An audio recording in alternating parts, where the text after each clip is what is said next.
Muy buenos días, amante de los licores. Hoy tenemos un nuevo proyecto que vamos a conocer sobre el vino tinto. Este proyecto va a trabajar el manejo de todas las uvas oscuras para que sean convertidas en vino tinto, conociendo claro que teóricamente la uva ya cuenta con un dulzor muy alto. Eso es muy bueno para el grado alcohólico. Una equilibrada acidez que ya no necesita ajustes alguno para poder trabajarlo y ya cuenta con la jugosidad elevada. Y esa es la razón por la cual hay normativas muy exigentes que te indican que no debe agregarse ni agua ni azúcar. Pero yendo a la parte real, dependiendo de cómo consigamos nuestra materia prima, de repente una uva que está en mercados, esas son varietales de mesa, de consumo directo, esas no han sido reguladas, estudiadas exactamente para ser convertidas en vino y solamente las han cosechado que estén dulces en un rango entre 15 y 18 Brix, es el promedio. Eso conlleva a que si los trabajáramos con esas exigencias de no hacer ningún balance, solo conseguiríamos entre 8 y 10 grados de alcohol nada más. Ese es su límite.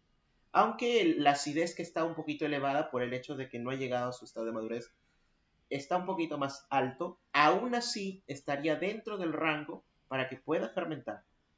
Y también, igual si cuenta con una buena jugosidad. No va a desprender los mejores aromas, pero de poderse hacer vino sí se puede, pero el rango alcohólico va a ser bajo. Luego, en sí, las características que debería considerar parten desde un seguimiento de campo, desde la planta, para asegurar que la fruta consiga niveles de dulzor superiores a 21.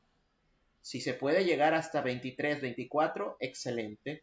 Podríamos conseguir hasta 15 grados de alcohol en el mismo producto sin agregar nada de azúcar. Y ya su acidez se encuentra bastante equilibrada, muy buena para ayudarlo en la fermentación y con buenas características organolépticas en el producto. Debemos tomar en cuenta de que todo el proceso que conlleva en una uva de, por ejemplo, unos 10 kilogramos, se va teniendo mermas por diferentes etapas, fermentativa, de clarificación, hasta llegar al producto embotellado. Se considera que un 30% se perderá en todo el proceso, entre la cáscara, pepa, sedimentos, para que ya sea un producto final, sin agregarle ni azúcar ni agua. Aún así, el rendimiento en líquido es bastante alto. Vamos conociendo un poco sobre las varietales de uvas tinta de mesa. Estas son varietales que son, digamos, usadas de consumo directo. Simplemente en campo les hacen un seguimiento hasta que estén completamente oscuras y para consumirlas directamente. No son exigentes que lleguen a un grado de dulzor elevado, pero también podrían optarse por convertirse en vino, pero no de los más rangos niveles que existen, sino un nivel medio, interesante. Cada una de estas varietales aportarán distintos sabores, ¿no? Muy característicos, y en algunos u otros hay algunos más aromas, otros más pigmentos, más carnosidad, jugosidad, diferentes cosas pueden variar, pero igual son consideradas todavía como para consumo. Existen varietales que sí son viníferas, que son sobresalientes para obtener o manejarlas como vino. En ellos podría resaltar el Tempranillo, Cabernet Sauvignon, Merlot, Malbec, Garnacha, que tienen esas características de pigmentos, jugosidad, aroma y complejidad que le darán un vino de alta gama. En ellas, empresas que se dedican ya a la fabricación de vinos de muy alta gama, les hacen un seguimiento desde planta, ahí les dan todos los cuidados y les dejan que genere los mayores azúcares, porque de ahí dependerá el grado alcohólico y la complejidad de tu vino. Ejemplos de ellos tendríamos vinos muy caros, de estos varietales en especial, porque son productos de muy alta calidad habiéndoles hecho un seguimiento desde el campo y también durante todo su proceso.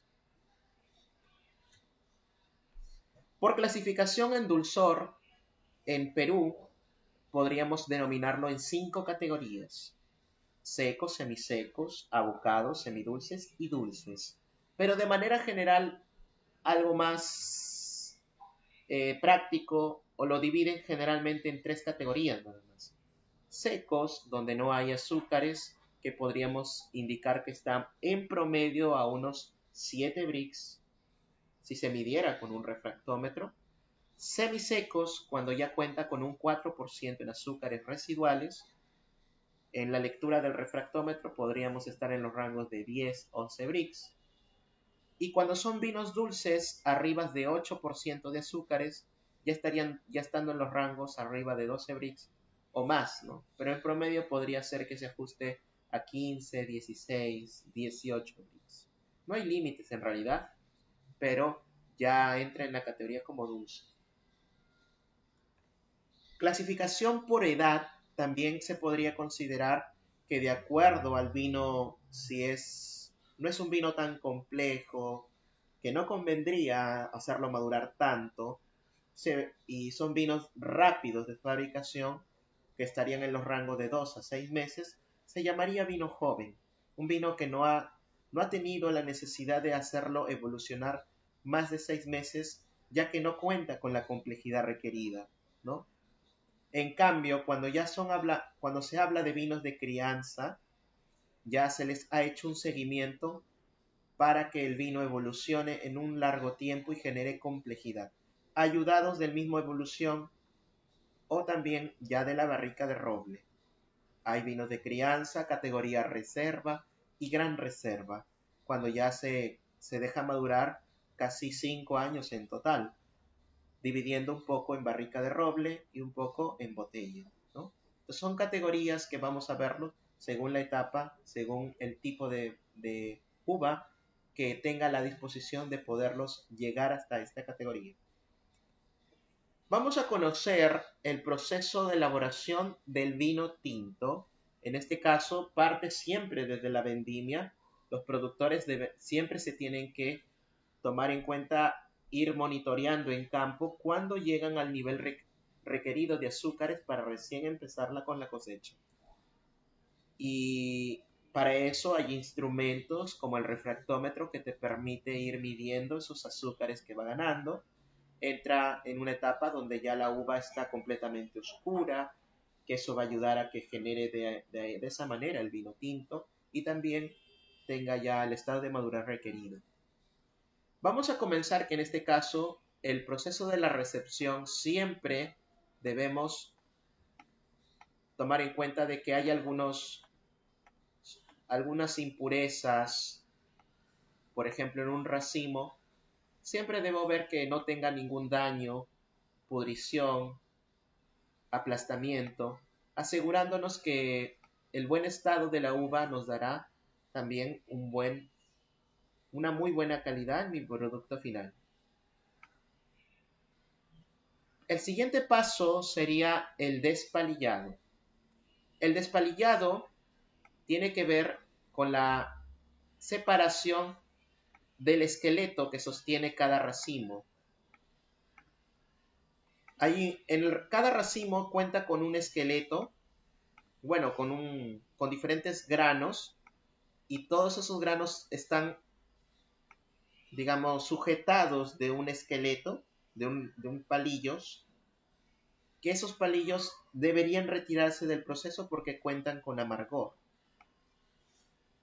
si se estrujaran y aplastaran. Y justamente nuestro proceso que sigue es el aplastamiento o estrujado. Por eso, para evitar eso, se separa. Ya va representando una merma de un 5% la separación de estos palillos.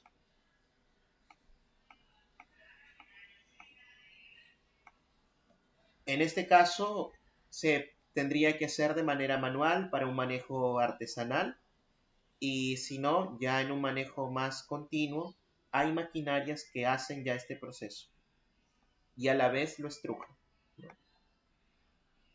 Esta estrujadora lo que hace es un aplastamiento nada más de la baya, no licuar, ya que la uva cuenta con gran jugosidad. Al momento de irlo aplastando va virtiendo todo ese jugo interno que tiene. Y tampoco no es necesario hacerle un licuado porque se rompería la pepa y en ese caso aportaría amargor también. De esta manera conseguimos que la cascarilla se mantenga un poco estable, algo entera, que me va a ayudar a una gran duración durante todo el proceso fermentativo. Si no tuviera esta maquinaria, el estrujado se tendría que hacer manual o inclusive tradicionalmente el estrujado ya era con aplastamiento con los pies, ¿no? Ya no se practica esto, pero esta era la forma de poder reemplazar la maquinaria para estrujar la uva. La siguiente fase es caracterizar, ir midiendo a ver qué cantidad de azúcares cuenta mi fruta. Puede ser que ya esté con 21, que me dará la posibilidad de conseguir esos 12 grados de alcohol. O de repente cuenta con más, o de repente con menos. Es un tema que puede variar bastante. Y es requisito saber cuál es la cantidad de azúcares que tiene para poder saber el potencial de alcohol que conseguiría. Aquí vamos a medir en este caso de la uva tinta.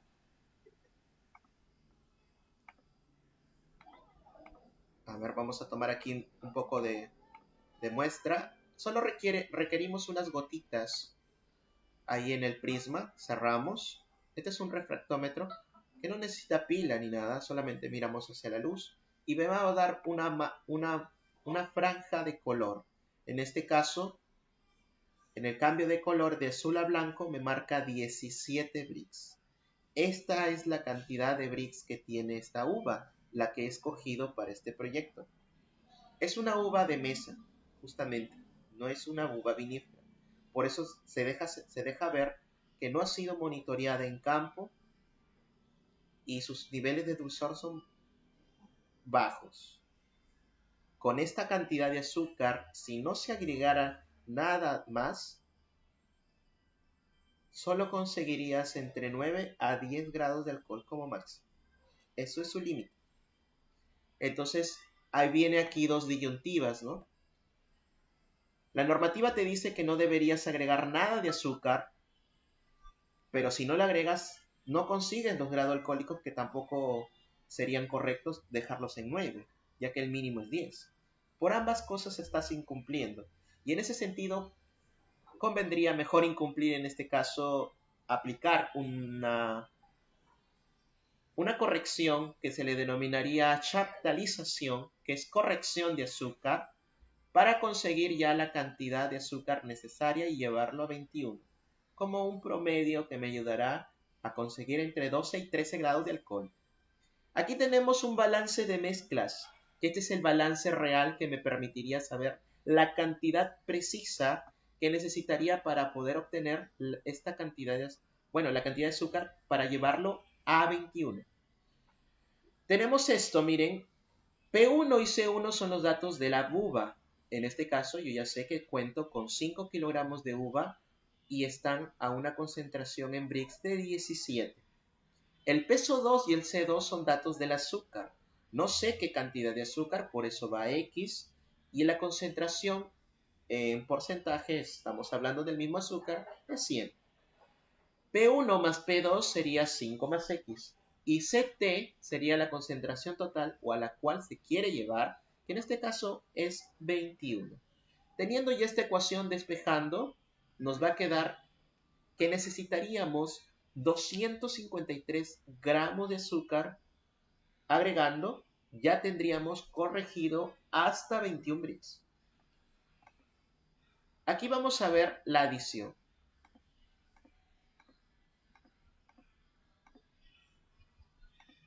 Nos ha quedado 253 gramos, bueno, los 5 kilogramos que están a 17 Brix, ya tengo pesado 253 gramos azúcar blanca refinada para ayudarme a que no hayan cambios de color, aroma ni sabor.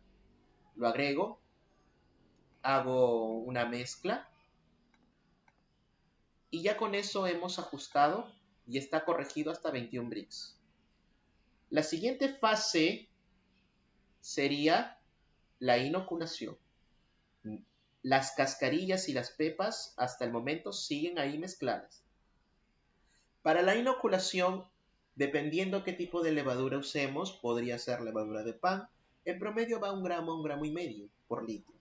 Tenemos 5 kilogramos. Podríamos usar unos 5 o 6 gramos más o menos en levadura de pan. Pero si usáramos levadura vinífera, también depende en algunos casos alguna dosis 0,2 a 0,5 gramos por litro. Podríamos usar pues en ese caso 1 gramo a 2 gramos más o menos la cantidad en vinífera. Pero siempre toda levadura debe activarse, aunque en la actualidad han aparecido algo instantáneas, pero la gran mayoría se activan primeros, es mejor. Se da una activación con un poquito de agua tibia para que la levadura se adapte a un medio tibio, ya quede activa y directamente empieza a trabajar. Ahí lo estamos mezclando y lo vamos a adicionar. Aquí lo vamos a adicionar.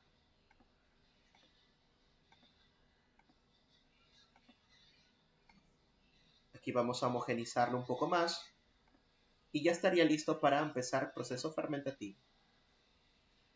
Al siguiente día ya deberíamos dejar ver este proceso. En este caso es característico que suceda esta separación de fases, ya que es el alcohol que se está generando, que queda en el líquido, también a la vez genera gas CO2. Ese gas CO2 impulsa todos los sólidos hacia arriba. Así que si ves este fenómeno, es excelente, más bien es un indicativo de que ya está fermentando. Pero ahí hay un tema de que no está entrando en contacto con toda esta cascarilla. Las cascarillas son las que cuentan con todo el pigmento oscuro y que le va a dar la característica de vino oscuro a mi vino, a mi producto final. Para eso deben quedar en una interacción con la parte líquida, ya que no, como no están interactuando tanto, lo que voy a hacer en esta fase de inicio fermentativo es destapar el depósito e ir hundiendo toda esta cascarilla para que entre en contacto con el líquido, quedando de esa manera, miren. Esto lo debo hacer todos los días. De esa manera las cascarillas llegan a soltar todos sus pigmentos. Luego lo tapo. Durante toda esta etapa va a empezar a generar alcohol. Y mientras va generando alcohol, el dulzor va a ir disminuyendo. Así va a pasar en los primeros 7 días. 7 días que debo ir destapando e ir moviéndolo, porque siempre va a suceder este fenómeno de separación en forma de un sombrero. Pero cuando ya llega al 7º día, ya podemos verificar el estado de cómo están las cascarillas y podemos ver que el estado que están ya están un poco más degradadas. Como están con una menor coloración, en ese caso ya sería oportuno separarlas. Con un colador podré retener toda la cascarilla y pepas y a partir de ese punto voy a trabajar solo con la parte líquida. Aquí todavía podremos, como la pulpa está bastante estable, densa, se puede inclusive aplastar, escurrir bien para maximizar rendimientos. Y luego ya las cascarillas se separan.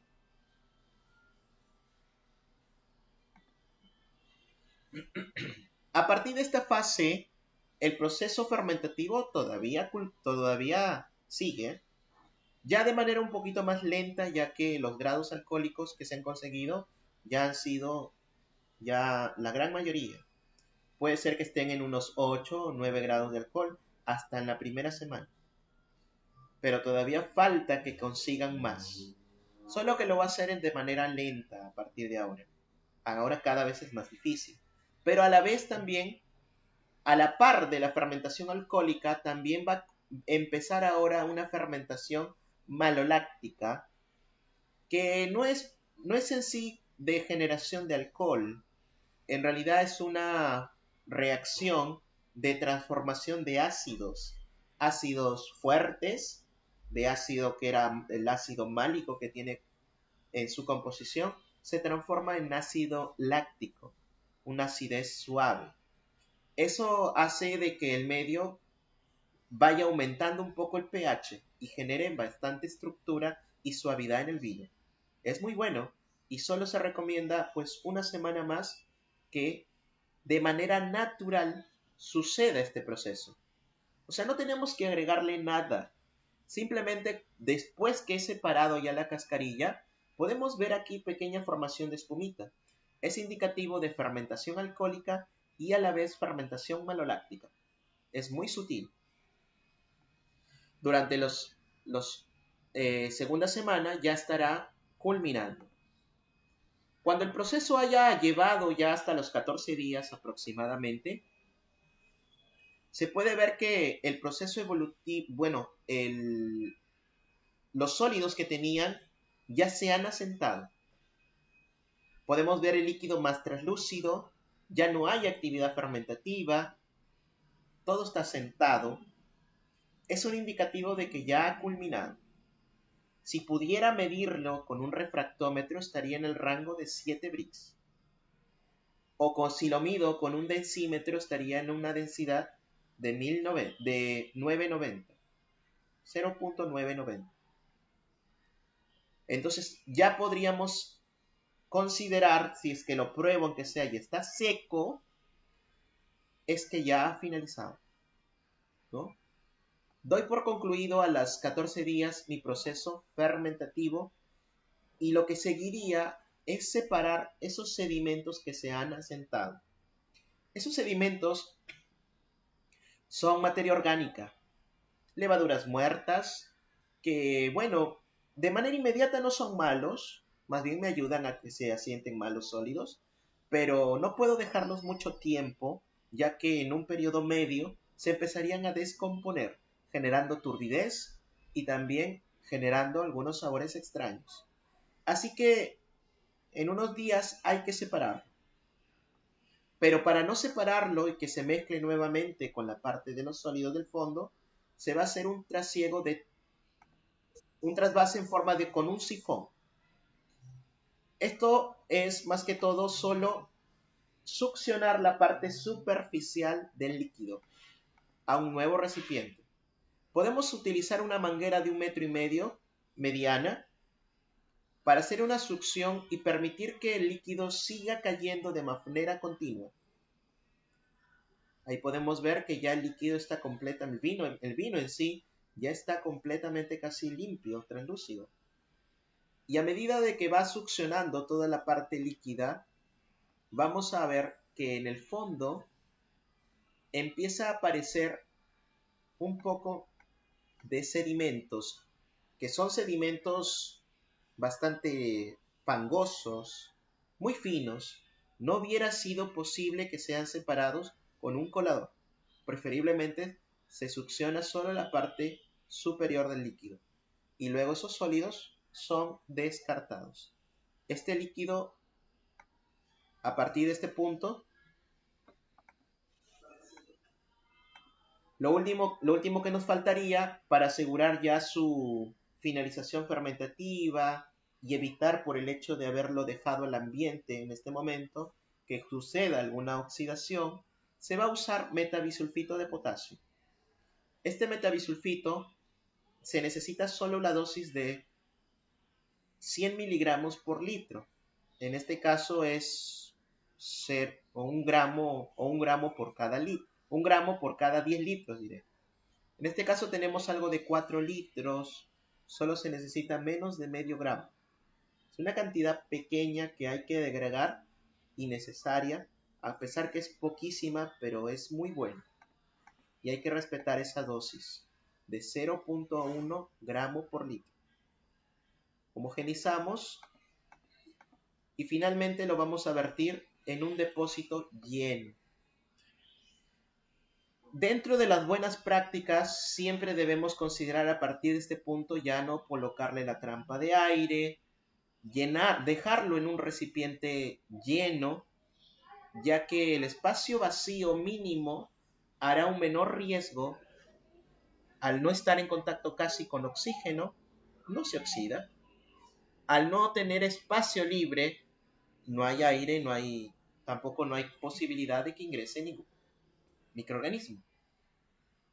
Entonces, ya es una práctica preventiva evitar cualquier daño futuro, solamente con llenarlo lleno en un depósito.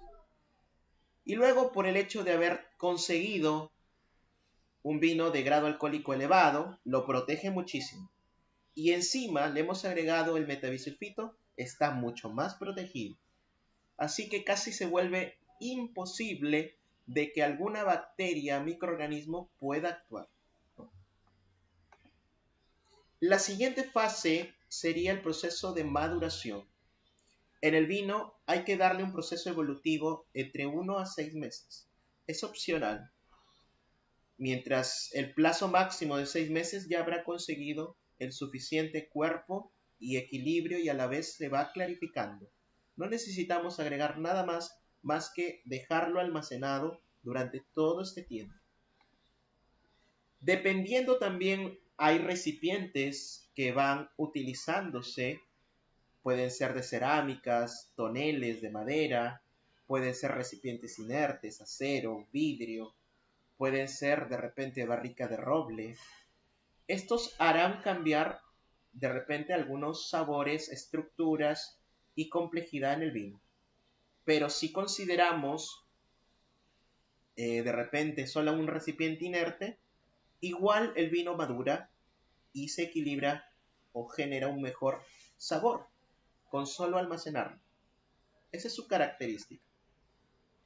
Y dependiendo las exigencias de los tiempos en barrica, que podría ser de repente unos 6 meses de repente en barrica, y ya 12 meses en botella, entraría en una categoría como vino de crianza.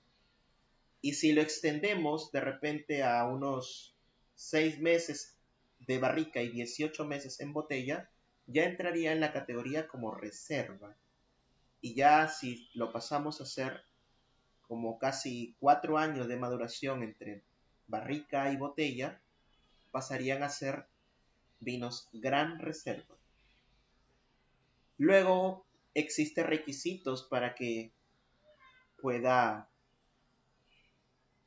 practicarse estos maduraciones. No se podrán aplicar con cualquier uva, solo con varietales viníferas. Y además, no bastaría con eso, sino también que necesita un grado alcohólico elevado para que pueda seguir evolucionando y generando más estructura dentro de la barrica. Luego ya en la botella todavía es opcional, ya que puede ser, ya es un material inerte, ahí no es más estable, pero tiene la capacidad de seguir madurando. Los efectos de la madera en sí le generan una microevaporación, microfiltración de aire, microoxigenación, que eso le permite, uno, aportar los componentes de la madera generando más complejidad. Dándole más complejidad, el vino tiene mayor capacidad de evolución, generando aromas, sabores bastante complejos y dando la capacidad para que siga madurando, siga evolucionando más tiempo, ¿no? Inerte, así en un material inerte no sucedería tanto, ¿no? Esa estructura, en este caso, en la misma barrica, este aumento de complejidad le ayuda para esta gran duración. La siguiente etapa sería la clarificación. Hay distintos aditivos que permitirían clarificar, pero como estamos hablando de un vino tinto, por ahí se recomienda más un clarificante proteico para retirar todos estos sólidos que tenga. Hay varios, caseína, de repente ovoalbúmina, y ese es uno de los más usados, la ovoalbúmina. Ovoalbúmina, que es la clara de huevo pero disecada en polvo, me ayuda a tener un muy buen efecto clarificante y potente. Muy bueno para los vinos tintos.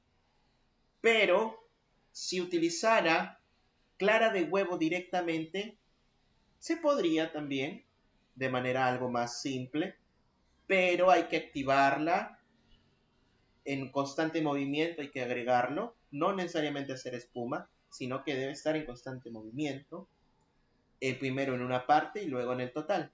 Y tomar en cuenta de que hay la posibilidad de que cuenten con microorganismos. Y por eso se va a tener que añadir sorbato de potasio. De esa manera, eliminaría cualquier rastro de microorganismo que hubiera en la misma clara de huevo. Y ya el vino no estaría contaminado. Luego, lo que seguiría sería la fase de ajustes de dulzor y acidez. Hasta este punto estaría mi vino en la categoría como vino seco. Muchos indican de que hasta ahí es lo normal que debería considerarse en el vino, porque naturalmente ya no cuenta con más azúcares. Podría ser de que se haya empezado con una cantidad superior a 21 y 23, 24 haría de que termines ya con un cierto grado de dulzor natural, ¿no? Y hasta ese punto es permitido dentro de las normativas exigentes de enología. Pero comercialmente, en este caso como estamos haciendo un proyecto simple de una uva de mesa que no está en las categorías de uvas de guarda ni para exportación, pero es una para de consumo humano y que te va a servir como idea de negocio o como de repente para venta local, entonces ahí se pueden hacer algunos balances que permitirían dar todavía una mayor aceptación. Por ejemplo, un endulzado de lo que está ahora como vino seco a convertirlo a vino dulce. También existirá el balance de mezclas. Este balance de mezclas es exacto para darte el valor que necesitas de azúcar para que puedas endulzarlo. Por el hecho de que agregaste el sorbato de potasio, ese permitirá ser un producto estable que evitaría cualquier refermentación, ¿no? Así le agregues el azúcar, no se activaría una refermentación, el producto permanecería muy estable. Y aparte el grado alcohólico sigue elevado también, eso lo protege. Luego también con respecto al pH, la acidez, siempre en un vino hay que tomar en cuenta el rango entre 3.3, 3.5, que nunca se supere el pH 4 ni tampoco menos del pH 3, ya que estaría bastante desequilibrado su sabor y también por ahí diría la estabilidad. Finalmente, cuando ya lo tengo corregido en el dulzor requerido, acidez equilibrado, evolución del vino, debo asegurarme de que hayan soltado ya todo el rastro de sólidos. Y suele suceder que en el caso de la uva, por el hecho de que se tiene ácido tartárico en composición, el ácido reacciona precipitando en forma de sales. Le dicen sales tartáricas o tartratos. En este caso, tarde o temprano precipitaría, pero como ha habido una etapa de maduración previa de unos meses, hasta los 6 meses por sí solo precipitaría. Pero si estamos en un vino de rápido producción, no bastaría con darle de repente 2 meses, un mes de maduración. Entonces, futuramente te aparecerían en la botella estas sales precipitadas, sin ningún cambio de sabor ni nada, pero ya son sólidos que quitan calidad. Para evitarlos que suceda, que se queden en la botella, habrá una etapa de frío estabilización por frío, que es casi congelar al vino por unos días, y eso permitiría que sueltan todas las sales tartáricas. Una vez que suelte todas estas sales, ya podrá embotellarse. Esto es un tipo de estabilización. Existe otra forma de estabilización, por placas, filtración por placas. Estos vienen a ser un equipo que permite o cuentan con unas placas de celulosas muy finas que por ahí lo hacen pasar al vino y retendrá todo rastro de sólidos, las mismas sales e inclusive hasta mismos microorganismos, quedando al final de este proceso con un vino completamente translúcido, limpio, ya siendo muy estable y duradero, listo para embotellar. Y finalmente, cuando nosotros ya decidamos embotellar, ya debemos tener listo nuestros materiales como botellas, tapones, de repente cápsulas, los equipos que toquen. Todo instrumento que llegue a tocar mi vino líquido deberá siempre antes desinfectarse. Eliminarse también rastros de polvo y todo, ¿no? Hay un lavado y desinfección.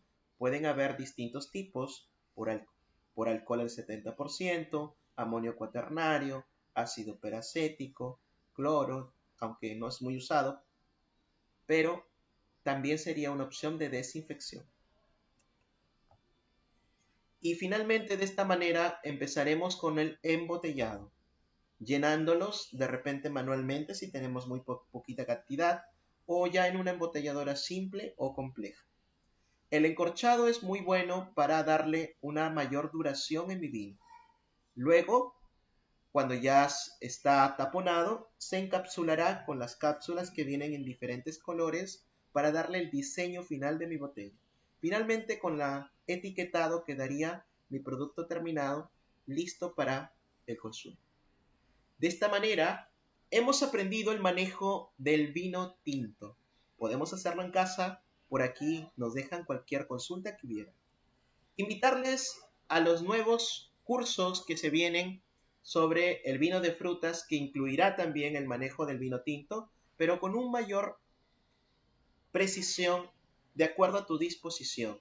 Tú decidirás de repente qué fruta trabajes, la misma uva, o tienes a tu disposición cientos de frutas que podrías también querer convertirlas en vino.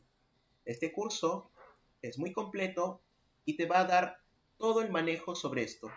Incluyen ya todos los libros digitales, software, certificado y la asesoría perenne para toda la vida en cualquiera de los proyectos, a un único costo. Así que, si estamos interesados, estamos por aquí abajo para que podamos contactarte con mi persona y estamos en comunicación. Muy buenos días, amantes de los licores.